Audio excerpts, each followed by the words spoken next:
Hello student, मैं doctor R के Mishra, mathematics point के डायरेक्टर। चूँकि अभी हम लोग क्लास 11th है, जिसमें कि सीक्वेंस एंड सीरीज पे डिस्कस कर रहे हैं। दैट मीन्स कि केसेस ना से हम लोग फॉलो कर रहे हैं एक्सरसाइज 17.1। पिछले दिन हम लोग 17.1 कंप्लीट किए हैं और इसके जस्ट बाद जो है अब हम लोग जो है 17.2 एक्सरसाइज पे डिस्कस करेंगे। और अगर किसी को वीडियो क्लियर नहीं आता है तो वो आप वीडियो क्वालिटी का रेंज जो है 480p पे देखिएगा। इससे आपको जो है स्पष्ट दिखाई देगा। तो इसमें कहीं कोई हड़बड़ाने की बात नहीं है कि सर क्लियर नहीं आता है, तो आप जो है 480p पे देखिएगा तो 100% है कि अच्छे से दिखाई देगा। तो चलिए आज हम लोग जो है डिस्कस करते हैं सीक्वेंस एंड सीरीज पे 17.2। कुछ हम डिफिनेशन लिख दिए हैं, अच्छे से समझिएगा। केसी सिन्हा को फॉलो कर रहे हैं। इंग्लिश मीडियम की बुक में 17.2 चल रहे हैं और हिंदी मीडियम की बुक में हो सकता है कि 15.1 हो या अदर राइटर के अगर बुक हो तो उसमें कुछ और लेसन हो। तो चलिए सबसे पहले हम लोग जो है कल सीक्वेंस के बारे में और सीरीज के बारे में हम लोग डिस्कस कर चुके थे। अब हम लोग को करना है प्रोग्रेशन के बारे में। देखिए, प्रोग्रेशन का हिंदी होता है श्रेणी। ऑब्वियस है, श्रेणी की बात हो रही है तो एक वे में चलेगा। अगर एक घर है तो मान लीजिए अगर 2 घर है, इसके बाद एक 3 घर होगा इस तरह से। या सपोज कीजिए एक घर है, अगर 3 घर है तब इसके बाद ऑब्वियस है कितना घर होगा, 5 घर होगा। इस तरह से एक वे है, इसका एक रूल्स है। यही लिखे हैं कि इफ द टर्म का मतलब होता है पद, ऑफ ए सीक्वेंस। सीक्वेंस का मतलब हम लोग पिछले क्लास में पढ़े थे कि अनुक्रम होता है जो एक डिफिनिट रूल पे चलता है। Indefinite rule, definite rule. क्या बोलेंगे, if the term of sequence are written under the specific rule. Specific का मतलब होता है कि विशिष्ट कंडीशन के साथ, कंडीशन का मतलब शर्त है, then the sequence is called progression. ऐसे प्रोग्रेशन को जो कि एक विशिष्ट शर्त के अनुसार लिखा जाता है उसको हम लोग प्रोग्रेशन कहते हैं। अब देखिए, प्रोग्रेशन को लिखने का 2 स्पेशल प्रोग्रेशन होता है। एक होता है अर्थमेटिक प्रोग्रेशन, इसको हिंदी में कहते हैं एपी। दूसरा होता है जियोमेट्रिक प्रोग्रेशन, इसको कहते हैं जीपी। और थर्ड भी है लेकिन इसको जो है आउट ऑफ सिलेबस अब कर दिया है, एक होता है हार्मोनिक। ये भी हम लिख देते हैं, हार्मोनिक प्रोग्रेशन। इसको कहते हैं हरात्मक श्रेणी, इसको हम लोग बोलते हैं हरात्मक श्रेणी। दैट मीन्स कि इसको बोलते हैं एचपी। ऐसो भी जनरली एक ट्रिक बता देते हैं। एपी मीनिंग ही होता है आंसर पुराइए, जीपी जान के पुराइए, एचपी हपस हपस के पुराइए। इसको नहीं लेना है, लेकिन जनरली आपको यही 2 पद जो है पढ़ना है, पहला और दूसरा ही पढ़ना है, थर्ड नहीं पढ़ना, लेकिन थर्ड के बारे में हम बता देंगे, डिस्कस कर लेंगे। तो चलिए आज हम लोग जो है अर्थमेटिक प्रोग्रेशन के बारे में पढ़ते हैं, इसके प्रॉपर्टीज के बारे में पढ़ते हैं और इसमें क्या क्या प्रॉब्लम है उसके बारे में हम लोग डिस्कस आज करेंगे। तो बोलता है क्या कि अर्थमेटिक प्रोग्रेशन ए सक्सेशन, सक्सेशन का मतलब लगातार, ऑफ ए नंबर मतलब संख्या, उस लगातार संख्या को हम लोग अर्थमेटिक प्रोग्रेशन कहेंगे जिसका difference between any term and term preceding is constant. Term preceding का मतलब जैसे सपोज कीजिए एग्जांपल लिए 1, 3, 5, 7, 9 डॉट डॉट, एक डिफिनिट रूल के अनुसार चल रहा है। 1 जो है इसको हम लोग कहते हैं फर्स्ट टर्म, फर्स्ट टर्म, जिसको हम लोग हिंदी में बोलते हैं प्रथम पद। इसको जनरली हम लोग T1 से भी डिनोट करते हैं या A से भी डिनोट करते हैं। तो ये मेरा पहला पद क्या है, 1 है। अभी क्या लिखे हैं कि the difference between any term and preceding term is constant through out. That means कि पहला पद जो है T1 कितना है 1, T2 कितना है 3, दूसरा पद T3 कितना है 5, T4 कितना है 7, इस तरह से डॉट डॉट। बोलता है कि अगला पद मतलब कि T2 माइनस पिछला पद, फिर इसमें देखिए अगला पद T3 माइनस पिछला पद T2, यानी कि T1 लेना, एक सीक्वेंस में लेना है, या फिर T4 माइनस T3। हर एक का वैल्यू सेम आएगा, उस सेम वैल्यू को हम लोग क्या बोलते हैं, कांस्टेंट। जैसे देखिए T2 कितना था 3 माइनस 1 लिखें, या 5 माइनस 3 लिखें, या 7 माइनस 5 रखें। देखिए हर एक का वैल्यू समान आएगा। 3 माइनस 1 2, 5 माइनस 3 2, 7 माइनस 3 हमेशा क्या आया 2। अगर एक ही चीज आए हर हमेशा तो ऐसे पद को हम लोग क्या बोलते हैं, कांस्टेंट टर्म होता है। यही होता है एपी। जैसे एक एग्जाम्पल छोटा ऐसा और देते हैं, बताइएगा एपी है कि नहीं। ये 3 लिखे, 7 लिखे, 11 लिखे, 15 लिखे, डॉट डॉट। ये भी एक डिफिनेट रूल के अनुसार स्पेसिफिक रूल है। देखिए 3 के बाद 7, दोनों में अंतर 4 का है, इस दोनों में भी अंतर 4 का है, इस दोनों में भी अंतर 4 का है, तो कांस्टेंट है। तो इसको भी हम लोग क्या बोलेंगे, इसको एपी बोल सकते हैं। इसी अंतर को जो है T2 माइनस T1 लिखे, इस अंतर को देखिए हम लिखे हैं the constant is called common difference. इसे ही हम लोग कहते हैं CD, या कुछ बुक्स में जो है कैपिटल D लिख देता है डिफरेंसेस, CD लिखते हैं या फिर क्या लिखते हैं D। यही चीज से हम लोग क्या करते हैं, इसको डिनोट करते हैं कैपिटल D, या कुछ बुक्स में जो है ऐसे करके स्मॉल D भी लिख देता है। ठीक है, यही हुआ AP। एक एग्जाम्पल और देते हैं, थर्ड नंबर। जैसे मान लीजिए लिख दिया 2, 4, 6, 8, 11, फिर लिख दिया 13, डॉट डॉट। कहता क्या ये एपी में देखिए 2 के बाद 4 पूरा पद काउंट करना है, 2 का अंतर है, इसमें भी 2 का अंतर है, इसमें भी 2 का, लेकिन ई जैसे देखे हैं तो इसमें 3 का अंतर हो जाता है। सब में कितने का अंतर है, तो 2 का अंतर है। लेकिन इस सीक्वेंस में जो है इसमें भी 2 का, लेकिन यहाँ पर कितने का अंतर है, 3 का। तो ये एक रूल तो डिफिनिट है, लेकिन यहाँ पे इस कंडीशन के कारण ये स्पेसिफिक रूल को फॉलो नहीं करता है।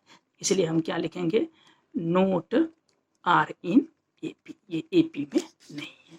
यही एक पद है। अब थोड़ा सा इसमें चलते हैं हम लोग क्या चीज, तो थ्योरम के बारे में। अगर पिक्चर क्वालिटी दिक्कत होगा तो आपको जो बताए हैं कि आप जो है आराम से 480p पे देख लीजिएगा, समझ में आ जाएगा। चलिए इस चीज को देखने के लिए एक थ्योरम है, उससे रिलेटेड कुछ प्रॉब्लम को तो आज हम होमवर्क भी देंगे। देखिए फर्स्ट थ्योरम है, जैसे हम लिखा रहे हैं आप फेयर करते चले जाइएगा, और ऑफलाइन जब क्लास होगी तो खूब अच्छे से और अच्छी तरह से समझ में आएगा। टू फाइंड द nth, दोस्तों में भी शेयर कीजिए कम से कम, nth term of an AP.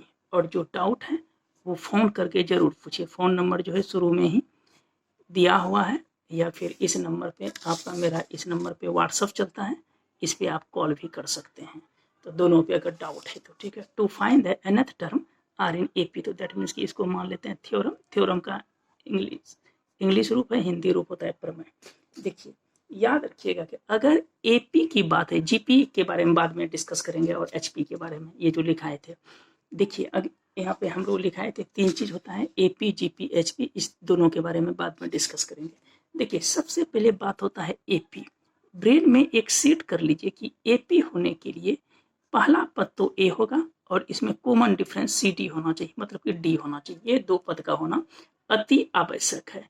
तो हम लोग क्या करते हैं कि मान लेते हैं, लेट कर लेते हैं, नेमली कि लेट, या फिर कुछ बुक्स में ऐसे भी लिखेगा टू फाइंड, या प्रूव करना है कि टी एन बराबर A plus N minus 1 into D. ये भी लिखा रहता है कि आप इस तरह दोनों में कोई भी प्रूफ कीजिए।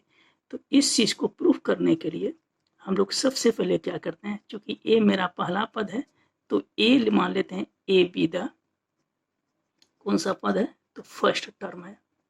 ए मेरा कैसा टर्म है, फर्स्ट टर्म है।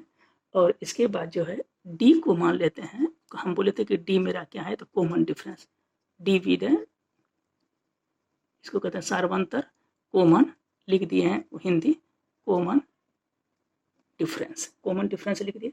अब देखिए हमको कौन सा पद निकालना है, तो फर्स्ट टर्म निकालना है। फर्स्ट टर्म मतलब कि कौन सा निकालना है, T1 निकालना है। तो फर्स्ट टर्म तो ए होता है, लेकिन हम जस्ट अभी बोले थे ए में डी जोड़ना है, तो ए इंटू 1 माइनस 1 इंटू डी, ये दोनों तो कैंसिल हो गया, कोई फर्क नहीं पड़ा, तो डी का डी ये रह गया। फर्स्ट के बाद मेरे पास कौन सा टर्म है, सेकेंड टर्म। सेकेंड टर्म को हम क्या लिखेंगे, T2। तो देखिए पहला पद ए है, और दूसरा T2 निकालने के लिए इसमें क्या आएगा, plus D, A plus D होता है। इसको हम लिख सकते हैं A common difference 2 minus 1 into D. फिर देखिए जैसे हम लोग थर्ड पद निकालेंगे तो ये मेरा क्या निकलेगा, T3 निकलेगा। तो T3 को क्या लिखेंगे, a प्लस 2t। तो ऑब्वियस है इसका क्या हो जाएगा, a plus 3 minus 1 into D. इस तरह से डॉट डॉट हम लोग लेके चलेंगे। अगर बोलेगा कि nth पद निकालने के लिए, तो ऑब्वियस है कि n पद जैसे हम निकालेंगे तो ये मेरा क्या निकलेगा, Tn। देखिए सब में हुआ 1 माइनस 1, दूसरे पद में 2 माइनस 1, तीसरे पद में 3 माइनस, एनवा पद में क्या होगा, a plus n minus 1 into D हो गया Tn। यही चीज़ हमको क्या करना था, प्रूफ करना था। अब आपके ब्रेन में चलता होगा कि ए तो सर समझ गए, लेकिन ए प्लस डी आप कैसे लिखे। देखिए एक थोड़ा सा रफ करके हम बताते हैं, समझिएगा ध्यान से। जैसे मान लीजिए 1 लिखे, 3 लिखे, 5 लिखे, 7 लिखे, डॉट डॉट। तो ऑब्वियस है कि पहला पद मेरा क्या है, ए है। कॉमन डिफरेंस जो है इस दोनों के बीच का अंतर क्या है, 2, जिसको सिटी कहते हैं। तो पहला पद लिखे 1, दूसरा पद क्या लिखे 3। तो 3 को जो पहला पद अगर ए लिखते हैं तो 3 होने के लिए हमको क्या होना पड़ेगा, ए प्लस डी होना पड़ेगा, तब ना ए के जगह 1 है, 1 + 2 कितना हो गया 3। फिर अगला पद के लिए ए प्लस कितना करना पड़ेगा, 2d करना पड़ेगा, ए का जगह 1, डी का मान 2, 2 2 4, 4 + 1 कितना हो गया 5, इसलिए हम इसको ऐसा लिखते हैं। अब देखिए इसमें थोड़ा सा कुछ रिमार्क कंडीशन है, तो उस चीज़ को हम लोग देख लेते हैं। रिमार्क में ध्यान से देखिएगा, तब आज एक्सरसाइज हम लोग स्टार्ट कर देंगे। देखिए रिमार्क में क्या लिखना है कि फर्स्ट में कि अगर लेट नहीं, इफ ए जो है बी द, कौन सा टर्म है, फर्स्ट टर्म, और डी बी द, कैसा डिफरेंस है, तो कॉमन डिफरेंस है, आर इन ए पी में है, सी डी जैसे हो जाएगा, आर इन किस में, ए पी में। तो देखिए पद क्या होगा, पहला पद ए, दूसरा पद ए प्लस डी, तीसरा पद ए प्लस 2d, फिर ए प्लस कितना होगा 3d, अंतिम पद अभी तुरंत लिखें ए प्लस n-1 इंटू डी। तो इस अंतिम पद को हम लोग जो है क्या लिख सकते हैं, tn भी लिखते हैं। अंतिम पद को हम लोग क्या लिखते हैं, tn लिखते हैं, tn। या कहीं कहीं बुक में जो है tn जो है मेरा कौन सा पद है अंतिम, इसको l से भी डिनोट करते हैं। ये मेरा कैसा पद होता है, तो ये लास्ट टर्म होता है, an जैसे लास्ट टर्म हो गया, ठीक है। ये तो फर्स्ट कंडीशन हो गया। सेकेंड कंडीशन में क्या लिखेंगे कि हम लोग अगर लास्ट टर्म से चलेंगे, लास्ट टर्म मेरा क्या है, tn, लास्ट टर्म मेरा tn है, तो मेरा जो टर्म होगा एंड से, एंड बना अंतिम हुआ, एंड ऑफ टर्म। देखिए अंतिम पद क्या था tn, तो पहला पद क्या हो जाएगा tn, अंतिम से लिख रहे हैं, इससे पहले एक पद घटेगा tn माइनस डी, फिर क्या होगा tn माइनस 2d, इस तरह से डॉट डॉट डॉट, यही चीज होता है। ये 3 चीज़ ध्यान में रखिएगा।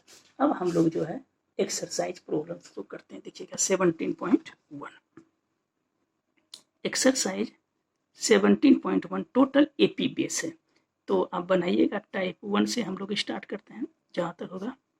टाइप 1 बोल रहा है क्या, if the nth term, that means कि nth मतलब tn होता है, tn बराबर दिया है 4n² + 1। कहते हैं क्या ये सीक्वेंस एपी में है, is a sequence are in AP.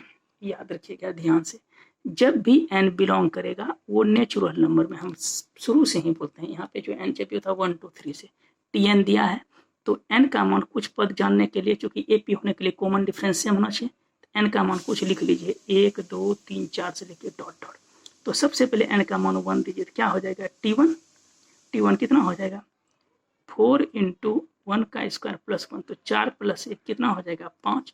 फिर देखिए n का मान 2 दीजिए, t2 4 × 2 का स्क्वायर प्लस 2 दूनी 4 4 चौक 16, कितना हुआ 17। फिर देखिए n का मान 3, t3 4 × 3 का स्क्वायर 3 3 9 9 चौके कितना हो गया 36 + 1 37 हो गया, डॉट डॉट 3 से ही पद से हम लोग पता चल जाएगा etc। अब देखिए एपी में जानने के लिए हमको चेक करना पड़ेगा, क्या चेक, t2 - t1 बराबर t3 - t2। तो ये मेरा क्या निकला 17 - 5 बराबर 37 - 17, ये तो हो गया 12, लेकिन ई घटाएंगे तो कितना हो जाएगा 20 हो जाएगा। तो ऑब्वियस है दोनों तो इक्वल नहीं हुआ, इसलिए क्या बोलता है कि एपी में है, तो लिखेंगे not are in AP, AP में नहीं है। 2 नंबर सवाल, 3 नंबर सवाल और 4 नंबर सवाल एक जैसा है। क्वेश्चन नंबर जो है 2 जो है उसका जीरोक्स जो है 3 कर लीजिएगा, एक एग्जाम्पल लेके जो 2 में दिया है वही एग्जाम्पल 3 में लेना है, तो दैट मीन कि क्वेश्चन नंबर 2 3 एक जैसा है। अब देखिए टाइप 2 में अगर हम लोग चलते हैं, एक्सरसाइज 17.2, सब सवाल बनाइएगा, जो दिक्कत होगा वो आप पूछिएगा व्हाट्सएप के माध्यम से। टाइप 2 में देखिए क्या है, बोलता है कि find the indicated term 5 number में दिया है क्या चीज़ कि पहला है 1 है, 6 है, 6 के बाद 11 है, 16 है, डॉट डॉट डॉट। कहता है कि फाइंड, लिखा हुआ है कि T61 लिखना है। तो सबसे पहले देखिए 1 के बाद कितना आया है 6, 6 के बाद 11 आया है। देखिए ए का अमाउंट कितना हो जाएगा 1, सी डी जिसको कहते हैं कॉमन डिफरेंस, वो कहते हैं ना 6 माइनस से कितना होगा 5, सब देख लीजिए, इसमें 5 का अंतर, इसमें भी 5 का, सब में 5 का। कहता है T61 निकालें, चूंकि AP में है तो टी एन का फॉर्मूला हम लोग जानते हैं, A plus N minus 1 into D. क्या बोल रहा है T61 निकालने के लिए, तो ए के जगह क्या लिखेंगे 1, एन के जगह 61 माइनस 1 और डी के जगह क्या लिखेंगे 5। कितना हो जाएगा 1 प्लस, ये तो हो जाएगा कितना 60 इंटू 5, 60 इंटू कितना हो जाएगा 5। तो जैसे 60 इंटू 5 हो गया तो हम लोग क्या लिखेंगे 300, 300 प्लस 1 कितना हो गया 301। ये आपसे बन जाएगा 5 नंबर। 5 में 4 सवाल दिया है। 6 नंबर भी सेम सवाल है। 6 में बोलता है कि फाइंड द 10 निकालना है, T10 निकालना है, जिसमें कि पद दिया है 10 है, 5 है, फिर 0 है, -5 है, सेम सवाल है, -10 है, डॉट डॉट डॉट। ये बना लीजिएगा और अपने दोस्त को जरूर शेयर कीजिए, ठीक है, इससे हमको भी बेनिफिट मिलेगा। लाइक सब्सक्राइब एकदम से ठोक के क्या कीजिए कि लगे कि हाँ विद्यार्थी से पढ़ रहा है। और कोशिश कीजिएगा कि अधिक से अधिक दोस्तों को शेयर कीजिए, जोड़िए, तब फिर मजा आएगा, हमको भी इंटरेस्ट लगेगा पढ़ाने में। आप लोग नहीं देखिएगा तो फिर मन नहीं लगेगा, ठीक है। तो क्वेश्चन नंबर 7 देख लीजिए, समझा देते हैं। क्वेश्चन नंबर 7 में कहता है कि यदि 10 पद, कहता है कि फाइंड द T10 निकालना है, T10 निकालना है। T10 बोलता है व्हाट, कहता है कि यदि 7वां और 12वां पद 34 और 64 हो। कहता है कि 7वां पद जो है वो 34 है और 12वां पद जो है वो कितना है 64 है।